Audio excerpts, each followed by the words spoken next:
last night we learned from the New York Times that Matt Gaetz had been shopping around to try to get a blanket pardon from Donald Trump, which is, again, let's note what an entirely innocent person does. I haven't committed any crime, so I'm constantly looking for get out of jail free cards. But anyway, after that report comes out, we do have responses, and it's our duty as journalists to give you the response, and then as commentators to evaluate whether they're BS or not. So first from Gaetz, we have a statement from the spokesman saying, entry-level political operatives have conflated a pardon call from Representative Gaetz, where he called for President Trump to pardon everyone from himself to his administration to Joe Exotic, with these false and increasingly bizarre partisan allegations against him. No, they're saying that entry-level political operatives have conflated that.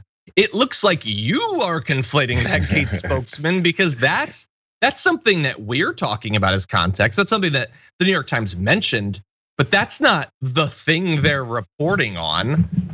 But there's that, JR, and there's also Trump, who has now, he tweeted about it. It's not a tweet, it's on letterhead, but it's a tweet. And he said this: Congressman Matt Gaetz has never asked me for a pardon. It must also be remembered that he has totally denied the accusations against.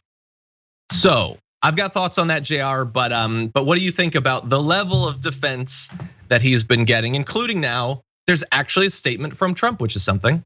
Yeah, there's a statement from Trump, which is something. I think he kept the characters low enough to fit on Twitter because that's what he's used to communicating by.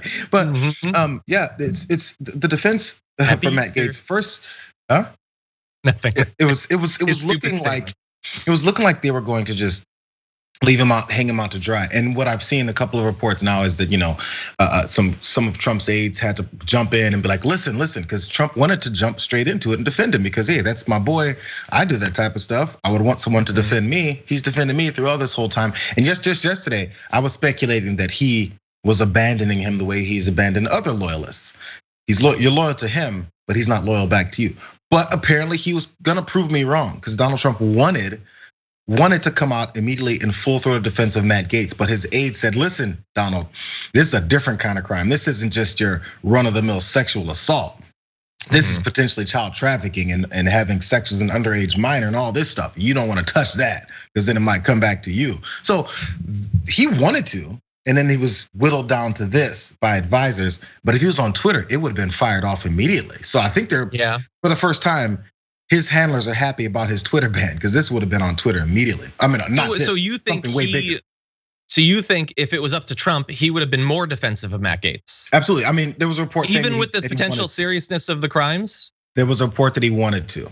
He wanted to come out in full defense of him, and his aides told him to back it down a little bit. And this is the tampered down version of what Donald Trump wanted to say, and which, by the way, is emblematic of what he likes to do. What was it? MBS.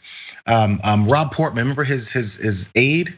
It was a White House staffer who was abusing his girlfriend, Rob Porter. Did I say something? Yeah, Rob Porter. As I said, MBS. Vladimir Putin. He's always talking about how these folks, they came out. By the way, I want to point out, it was a very strong no from them. They said no, they really didn't do it. So therefore, I believe them. Yeah. So as we remember, US intelligence said one thing about Putin.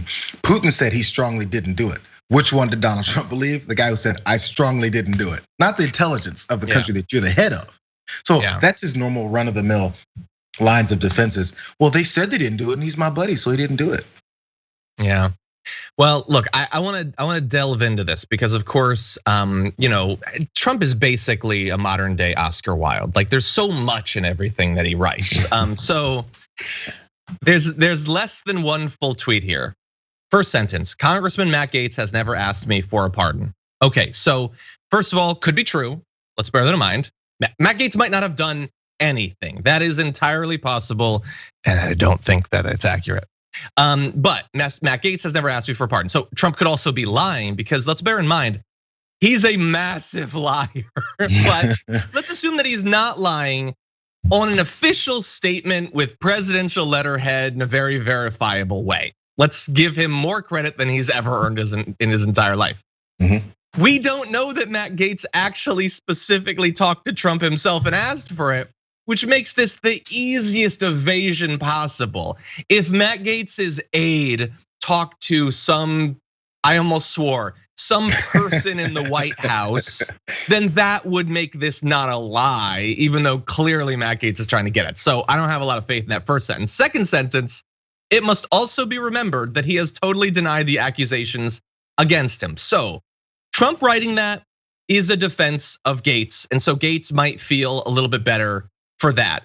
Even though, remember, Matt Gaetz, he abandoned you for a full week right now, and he didn't give you the pardon that you worked so hard for. But also, when Trump wants to defend someone, as JR is pointing out, he can come way harder than that. It's a witch hunt, it's made up, deep state, it's the damn libs, the commie Chinese are doing it. This is just, let's also bear in mind, he said, I didn't do it. That's not that strong. It's not that good. And also, by the way, it was widely known. By the way, it was Maggie Haberman on MSNBC or CNN this morning that said that he was talked out of having a more full-throated defense. So that was where I was getting that from. Sure. Yeah, which it was a report on that, and as you know, the New York Times report was the first one that came out. So I'm sorry, wait a second. No, there was a point about what you just said, and it threw me because I wanted to make sure it was about Maggie. So I went through that Gaetz didn't specifically ask for it, and also that he denied the accusations, and that's it, rather than something stronger. Yeah, so it was a total different thought, but either way it goes. But if you think about it, also, you're also denying the fact you even would have asked for a pardon, which that makes it sound bad, right? That you would ask for a pardon for something that you haven't done yet, or maybe you're admitted of guilt. So that would automatically throw some salt on the people or some shade on the people that did get pardons. So people went and requested and asked for pardons. It must be a negative thing, right? Because you said you didn't do it, because that's a horrible thing to do. Why isn't it a disparaging thing about everyone else that asked for a pardon from Trump and got one?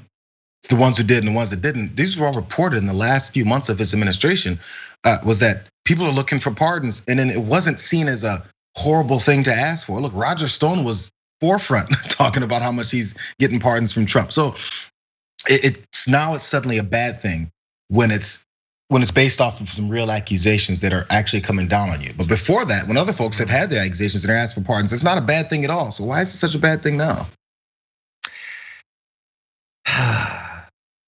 It just looks so shady. I mean, I guess who wouldn't want a blanket pardon, but that's what it was, John. The things he's done. He was known in there was aides, again, more reporting. There was aides that were saying of other folks around him that were sending like accounts of things that Matt Gaetz would do. Sure, yeah. Embarrassing videos. Yeah, to other Republicans that were, maybe other Republican, staff members that were working. They're like, everyone knew about Matt Gaetz is the point. Yeah. Everyone knew about Matt Gaetz. Not that they knew this extent of this type of stuff, but they knew that he liked to do things that were a bit nefarious and a bit out of bounds. We talked about things with the things he showed on his cell phone. People knew about Matt Gaetz. So I think that's where the problem with defending him is coming from. They probably saw this coming down the pike for the past couple of years, honestly. Yeah. So they're like, well, it finally hit. I'm glad it didn't hit when Trump was in office, because then we'd have to talk about it a lot more. That's the sentiment that I've read, that they were just sort of waiting. As an unserious person, he's inevitably gonna get in trouble. Now, let's turn really fast. I'm sorry, he was a grenade where the pin has already been pulled. Already pulled out, yeah. Not a good image.